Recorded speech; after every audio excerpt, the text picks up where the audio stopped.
오늘 우리가 주 앞에 나아가기 전에 이미 주님은 지나간 밤에도 저와 여러분의 심장을 붙들고 계셨습니다. 여러분 믿으십니까? 그리고 오늘 눈을 뜨셨을 때 저와 여러분의 이 코에 호흡이 여전히 있었습니다. 지나간 밤에도 우리 주님이 우리를 고이 품어 주셨습니다. 지난 여름에 제 오늘 메시지 제목은 부르심과 사명의 장애물입니다. 부르심과 사명의 장애물. 지난 여름 블레싱 태백 기간 우리 청년들이 이러한 명찰을 차고 다녔습니다. 이 명찰에 보면 명찰 샘플을 사진을 못 찍었는데요. 명찰 이름만 쓴 것이 아니라 그 앞에다가 예수 믿는 청년 아무개라는 명찰을 부착하고 다녔습니다.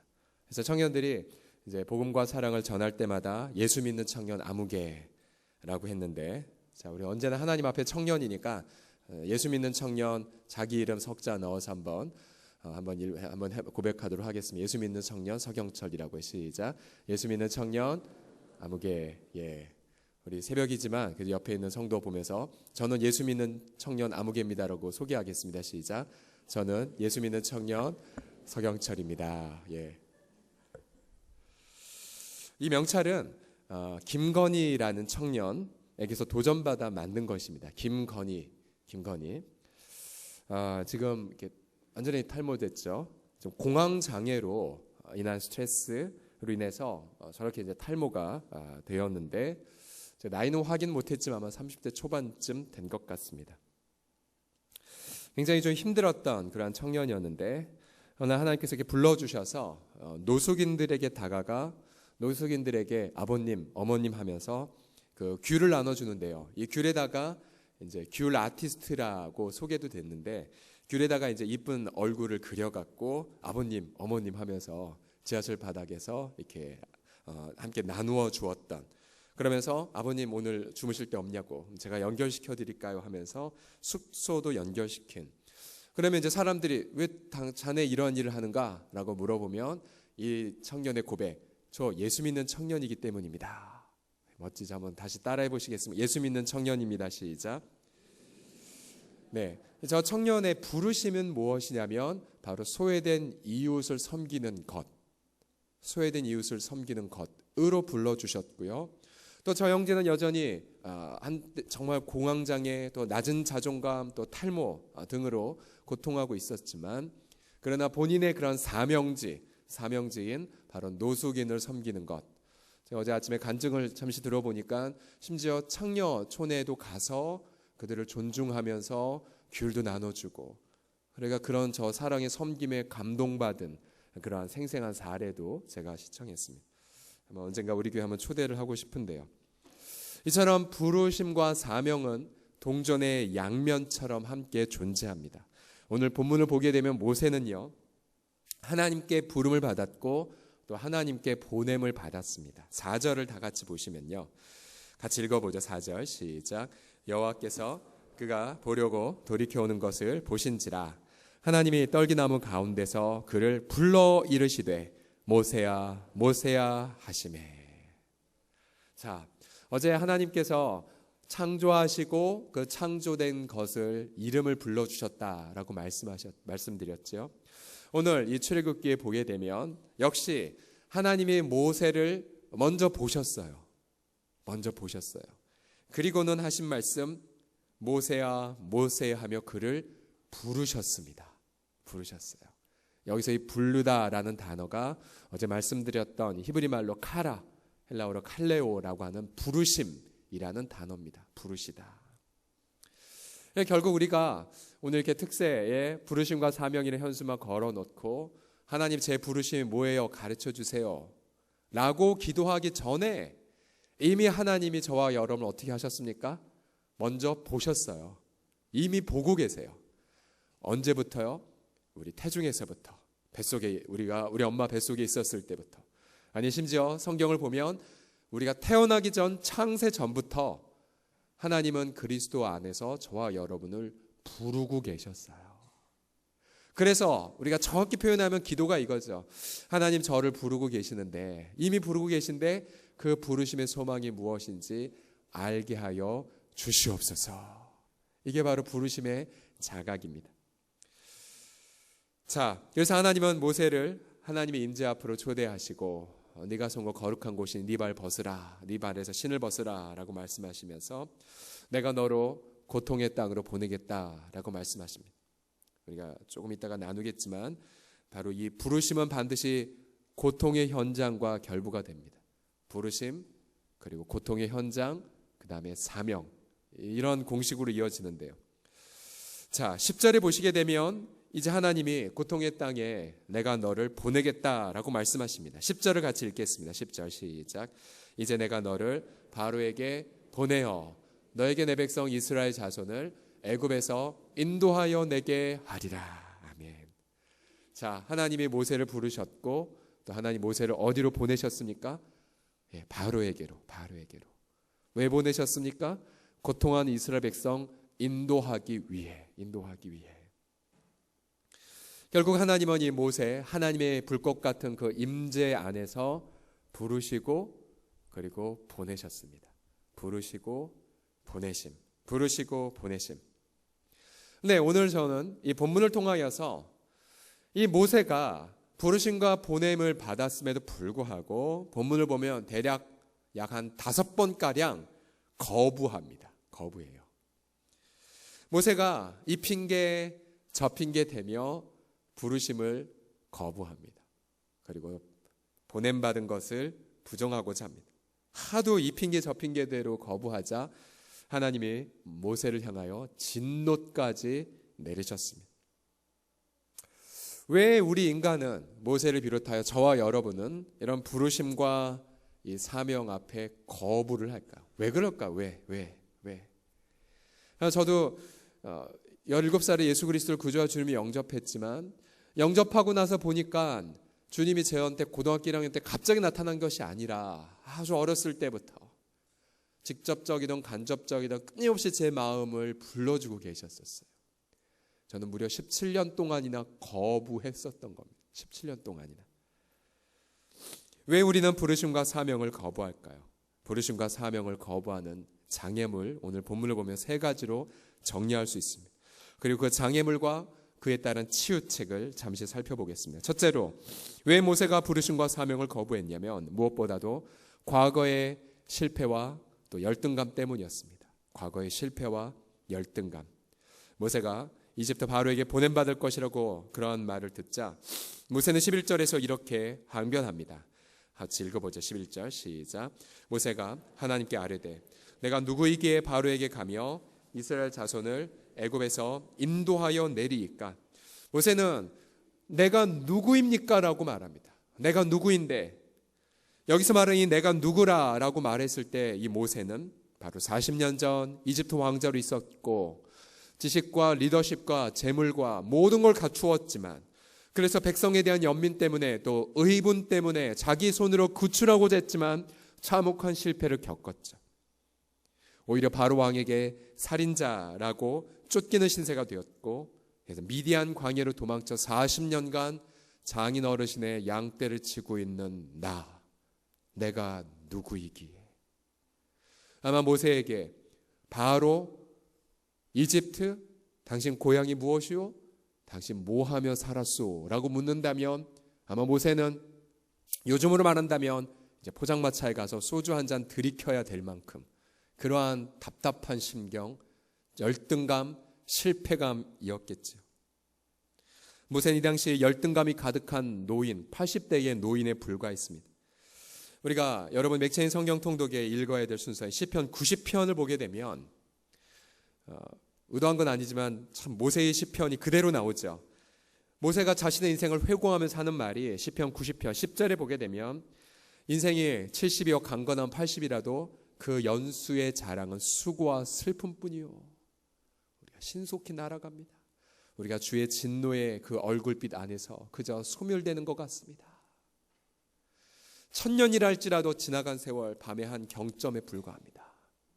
온통 그 허무감 그리고 좌절감 또 죄책감, 그것이 바로 모세가 지금 부름받은 현장에 있는 마음이었었어요. 그러니 저와 여러분도 마찬가지입니다. 왜 우리가 부르심에 대한 자각을 제대로 못하는가? 우리 내면 안에는 무수하게 많은 과거의 그 실패감, 열등감, 난 내가 누군지 아는데, 그리고 죄책감, 원래 인생 그렇지 뭐 라고 하는 부분들,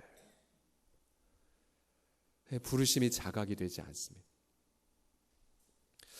최초의 모세가 내가 누구이간데 바로에게 가겠습니까? 내가 누구이간데 내 백성을 구출하라고요? 그러자 하나님이 최초로 모세에게 주신 이 부르심과 사명을 이루는 장애물, 이 장애물에 대한 저방책은 12절에 나옵니다. 12절 같이 읽겠습니다. 시작. 하나님이 이르시되 내가 반드시 너와 함께 있으리라. 내가 반드시 너와 함께 있으리라. 주님은 모세에게 그 치유책으로 하나님의 임재 속에 있을 것이라고 말씀하셨습니다. 왜 하나님의 임재가 열등감에 대한 치유책일까요? 열등감이란 혹은 실패감이란 내가 과거에 무엇을 이루지 못했기 때문에, 또 내가 내 이웃과 비교해 보니 내 이웃은 저렇게 살고 있는데 내 이웃과 비교해 보았을 때 내가 이것을 못했구나라는 것, 비교를 통한 것이죠. 비교의식. 그러기에 이 열등감의 반대말이 우월감인데, 우월감. 그러니까 난 비교해 봤더니 난 쟤보다 더 탁월하다. 난 쟤보다 다 이루었다. 우리 자녀 비교해 보았더니 우리 자녀는 이렇다라는 우월감. 근데 우월감이든 열등감이든 다 똑같습니다. 비교의식에 있죠. 비교의식. 근데 이 비교의식의 뿌리에는 바로 교만이 있습니다. 교만. 왜 교만이냐면 이런 고백이죠. 내 인생에서 하나님을 다 몰아버리고 내가 이룬, 내가 뭐 라고 말하고 있기 때문입니다. 고등학교 시절 여름 수련회 때에, 여름 수련회 그런 특별 강사로 송명희 시기엔, 아시죠? 장애인 시기엔 온몸이 뇌성마비 걸려서 제대로 걷지도 못하고 보지도 못하고 말도 하지 못하는 송명희 시인. 그 시인이 엄마 품에 안겨서 이제 앞에 섰고, 앞에 이제 앉았고요. 그리고 우리 청소년들에게 떠뜸거리는 말로 이런 말 했습니다. 여러분 어떻게 열등감에서 극복할 줄 있는 줄 아세요? 비교하지 마세요. 비교하지 마세요. 비교는 교만입니다. 교만입니다. 그 말 한마디 하고 가셨어요. 평생 잊혀지지 않아요. 그 26년 전에 그 고백이요. 결국은 부르심과 사명을 방해하는 가장 큰 장애물의 정체는 바로 비교하려는 나, 그리고 내가 뭔가 내 인생에 무엇인가를 이루어서 그 성과물로 무엇인가 내 자랑을 삼고자 하는 내 뿌리 깊은 교만이 있습니다. 그러기에 하나님 모세에게 말씀하셨죠. 네 발에서 내 신을 벗으라. 신발 벗으면 자유롭게 다니지 못하죠. 신발 벗으면 아무것도 하지 못합니다. 그런데 모세는 철저하게 나 중심에서 내려와 하나님의 임재 속으로 들어오라고 말합니다. 여러분, 하나님의 임재 속에 들어가는 건 말이 쉽지요. 가장 큰 방해물은 바로 내 자신입니다. 왜요? 내가 내 인생 내 스스로 좌지우지하고 싶은데 내가 그것을 보좌에서 내려와 주의 임재 속에 나아가는 것. 하나님은 모세에게 자신을 가리켜 나는 스스로 있는 자라고 말씀하셨죠. 스스로 있는 자. 이 스스로 있는 자는 대부분의 영역 성경에 따르면 나는 곧 나니라. 나는 곧 나니라. 이 말은 무슨 말이냐면 유일하게 나를 나되게 할 수 있는 건 하나님밖에 없다는 뜻입니다. 그래서 바울의 고백대로 내가 그리스도와 함께 십자가에 못 박혀 어떻게 됐어요? 죽었나니. 그런즉 이제는 내가 산 것이 아니요 이제 내 안에 그리스도께서 사신 것이라. 여러분, 이 고백은요, 이 고백은 매일 새벽마다 매일 밤마다 고백해야 될 고백이에요. 왜냐하면 내 자아는 그거 믿고 싶지 않거든요. 내 자아는 여전히 살아 꿈틀거리고 싶거든요. 그런데 주님의 그 십자가의 진리는 마치 잠시 후에 떠오를 저 태양빛처럼 우리에게 선포합니다. 넌 나와 함께 이미 죽었단다. 넌 이미 죽었단다. 죽었다는 그 사실을 받아들이려무나. 그리고 내게 내 인생의 키를 맡겨달라고. 저는 오늘 이 아침에 주님의 그 임재 앞에서 그리스도와 함께 죽은 나를 받아들이고 그리스도와 함께 오늘 내게 주어진 하루를 열어가시는 저와 여러분이 되기를 예수님의 이름으로 축복합니다. 같이 고백하겠습니다. 저는 그리스도와 함께 죽은 자입니다. 시작. 저는 그리스도와 함께 죽은 자입니다. 두 번째로 부르심과 사명의 장애물 그리고 그 치우책이 무엇이냐면요. 모세의 고백을 보니까 현재의 무능감이 있습니다. 현재의 무능감. 저는 할 수 있는 게 아무것도 없다라는 고백이. 모세가 4장 1절에서 이렇게 말합니다. 모세가 대답하여 이르되 그러나 그들이 나를 믿지 아니하며 내 말 듣지 아니하고 이르기를 여호와께서 내게 나타나지 아니하셨다 하리이다. 자, 그 당시 모세는 장인 이드로의 양떼를 치고 있었다고 말씀드렸죠. 경제적 독립을 이 나이 때까지 못했습니다. 80대의 노인이 경제적 독립 하나 이루지 못했고요. 그저 무능한 노인에 불과했습니다. 그러니 모세가 아무리 화려한 언변으로 아무리 하나님이 내게 나타나셨다, 그분이 조상적부터 우리를 돌봐주었다 하나님이었다 라고 아무리 말한다 한들 야, 네 행색을 봐. 넌 누군데? 너 지금 뭐하는 사람인데? 결코 난 당신이 하나님 앞에 보냄받은 자라는 걸 믿지 못하겠다라고 아마 모세가 예상했을 것입니다. 그때 하나님이 하셨던 말씀 4장 2절 보시면 같이 읽어보겠습니다. 4장 2절 시작. 여호와께서 그에게 이르시되 내 손에 있는 것이 무엇이냐? 그가 이르되 지팡이니이다. 무능함을 고백하고 있는 모세에게 주님이 질문, 네 손에 있는 게 무엇이? 네 손에 있는 게 모세의 손에 붙들린 지팡이야 해봤자 손때 묻은 더러운 볼품없는 목자의 도구에 불과했죠. 어쩌면 이 지팡이도 장인 어르신의 것일지도 몰랐을 것입니다.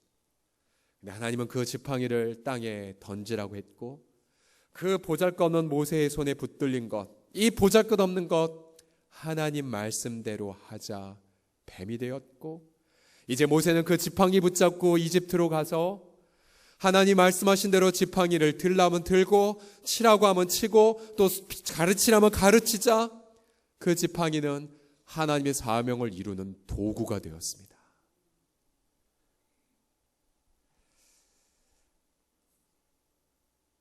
그러게 우리는 하나님의 부르심을 자각하고 또 내가 보냄받은 곳을 간다고 할 때에 많은 사람들이 이렇게 생각을 해요. 아, 그럼 내가 뭘 준비해야 되지? 뭘 준비해야 되지? 모세라고 한다면 탁월한 어떤 전략, 지략, 군대 모으고 또 자본 모으고 또 어떻게 할지 계획 짜고.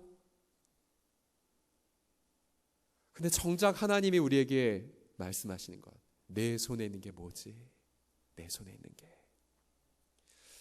이 원리는 모든 사람에게 동일하게 적용돼요.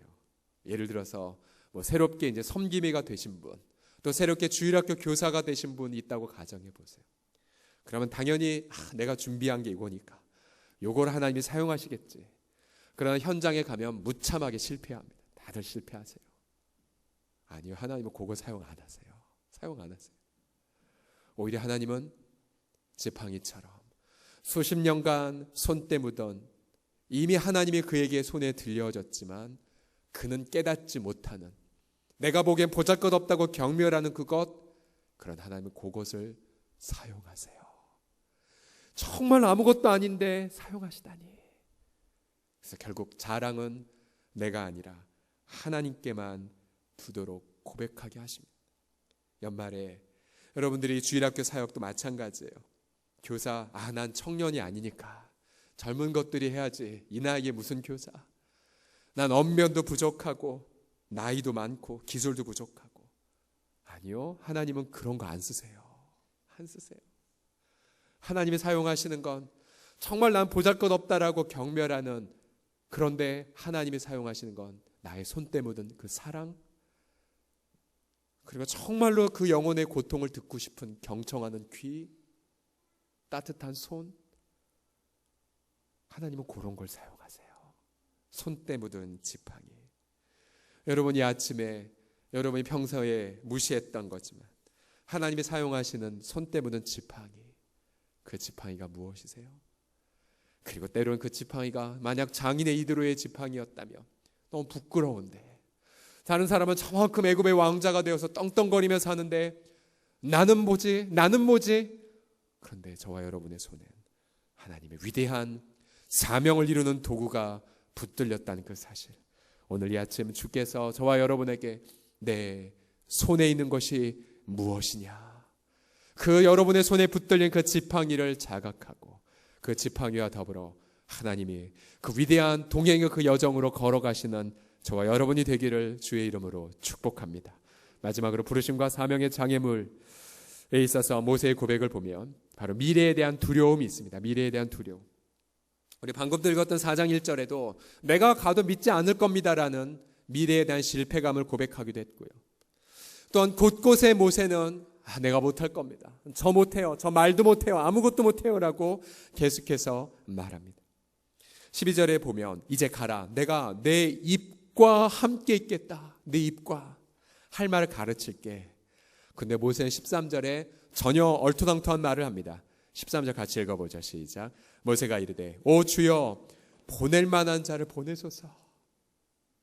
하도 이 핑계 저 핑계 대고 안 되고 하나님 앞에 거의 설득될 것 같으니까 아예 때를 씁니다. 주님 보낼 만한 자를 보내세요.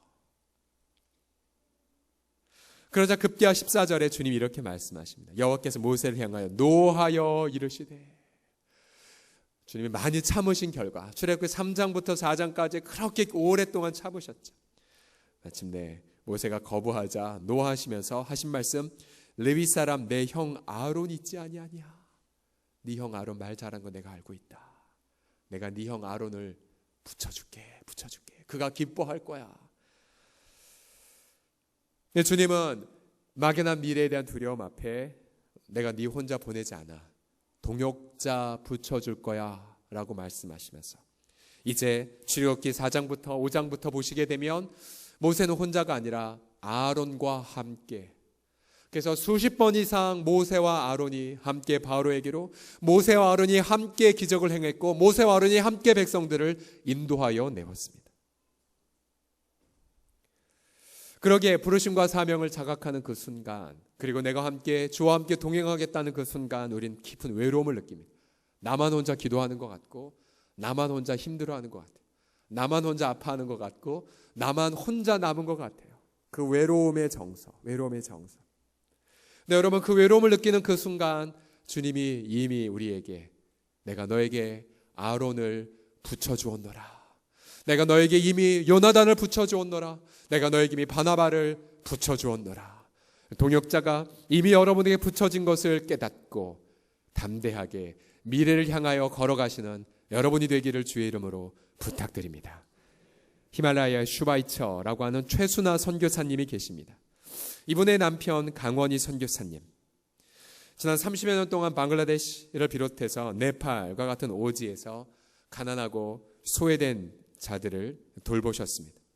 근데 저 처음에 최순아 선교사님, 저 왼쪽에 계신 최순아 선교사님이 이제 남편이 잘 나가는 의사로서 돈도 많이 벌었는데 하나님이 자꾸만 콜링을 해주셨을 때 자꾸 거부했죠. 그러다 자꾸만 사인이 왔습니다. 의료사고도 생기고 교통사고도 생기고. 그러면서 남편이 최순환 선교사님 끝까지 반대했는데요.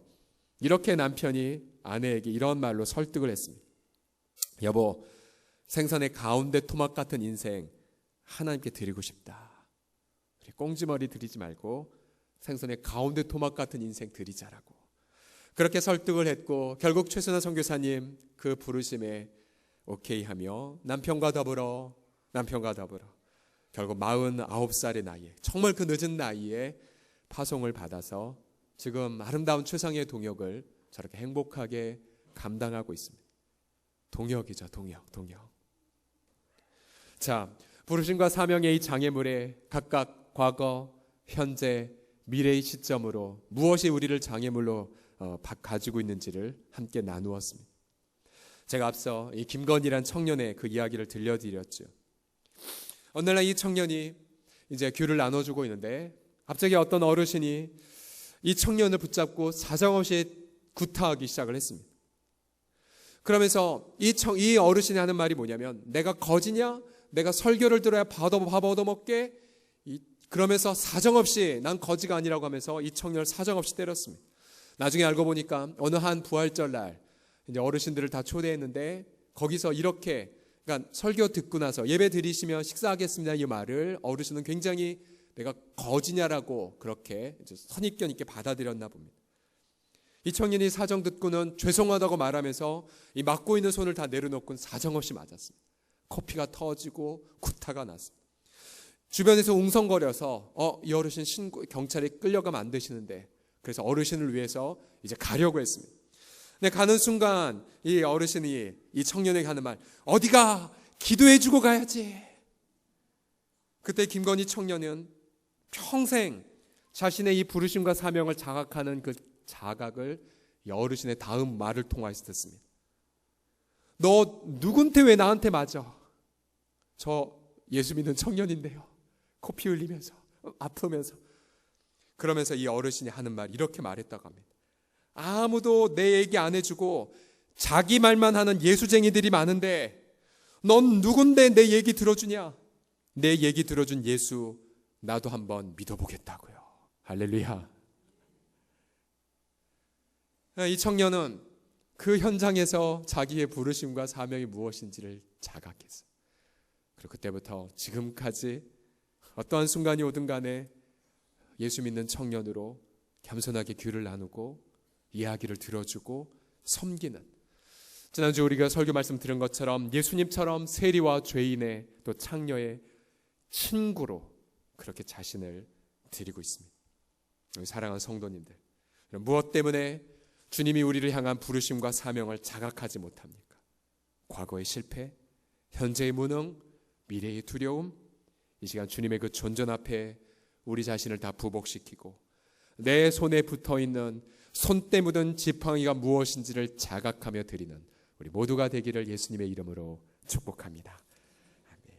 우리 같이 이 시간 찬양합시다. 내게 있는 향유옥합 주께 가져와 그 발 위에 입 맞추고 깨뜨립니다. 날 위에 험한 산길 오르신 그 발, 걸음마다 크신 사랑 새겨놓았네. 나를 위해 십자가에 달리신 그 발, 흘린 피로 나를 위해 대속하셨고 주의 크신 사랑으로 동행하소서. 같이 고백하며 기도하겠습니다.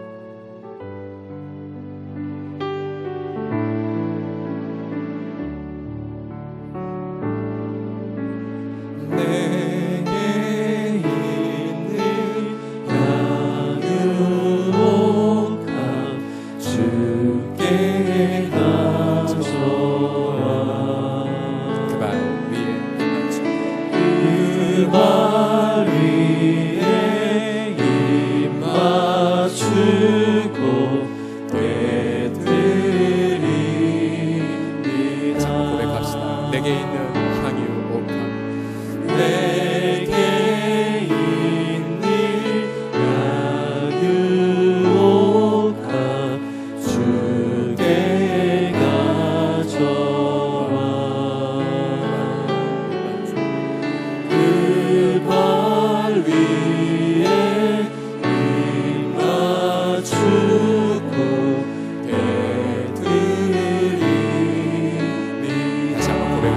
있는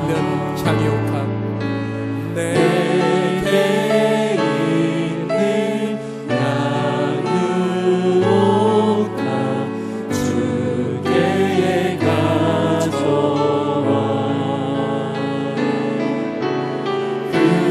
발 위에 입 맞추고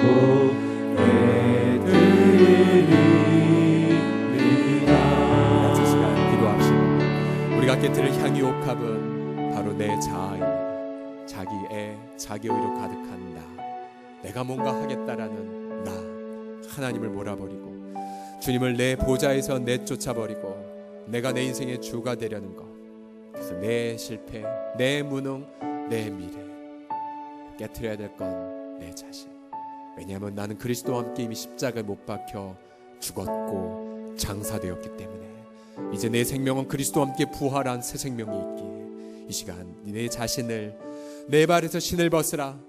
우리 자신에게선 십자가에 못 박힌 내 자신을 인정하며 우리 함께 내 자신을 아버지 앞에 바치는 기도 드리겠습니다. 기도합시다. 살아계신 아버지 하나님, 오늘 아침에도 아버지 하나님이여 이미 그리스도와 함께 연합한 자가 되어 아버지 하나님의 그리스도와 함께 죽은 내 자신을 아버지 받아들이옵나이다. 아버지 하나님이여, 나의 아버지 하나님의 죄성보다 그리스도의 십자가의 구속이 더 분명한 사실. 아버지 하나님, 나의 그러한 실패보다 내가 그리스도와 함께 연합되어져서 그리스도와 함께 이미 장사된 아버지 사실이 더 분명한 사실임을 고백하였다. 그러하기에 우리 아버지 그리스도 예수와 합하여 세례를 받은 우리는 그의 죽으심과 합하여 세례를 받은 줄을 알지 못하는, 그러므로 우리가 그의 죽으심과 합하여 세례를 받음으로 그와 함께 장사되었나니 이는 아버지의 영광으로 말미암아 그리스도를 죽은 자 가운데서 살리심과 같이 우리로 또한 새 생명 가운데서 행하게 하려 합니다. 만일 우리가 그의 죽으심과 같은 모양으로 연합한 자가 되었으면 또한 그의 부활과 같은 모양으로 연합한 자도 되, 우리가 알거니와 우리의 옛사람이 예수와 함께 십자가에 못 박힌 것은 죄의 몸이 죽어 다시는 우리가 죄에게 종노릇하지 아니하려 함이라. 주여, 우리가 그리스도와 함께 죽었기에 다시는 죄가 우리를 다스릴 수 없음을 고백하나이다. 그러하기 우리가 날마다 우리 자신을 죄에 대하여는 죽은 자요 그리스도 예수 안에서 하나님께 대하여는 살아있는 자로 고백하리이다. 이제 내가 그리스도와 함께 죽었으니 이제 내게 사는 것이 그리스도라.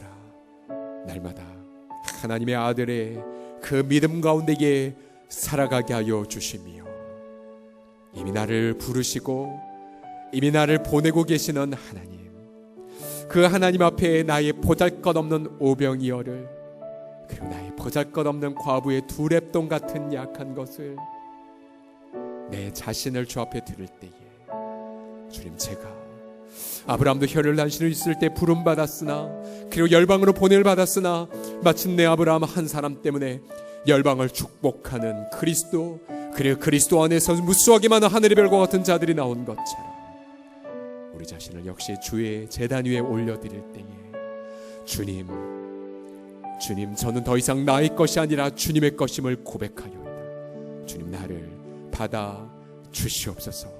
나를 흠양하여 주시옵소서. 우리 주 예수 그리스도의 이름으로 기도드립니다.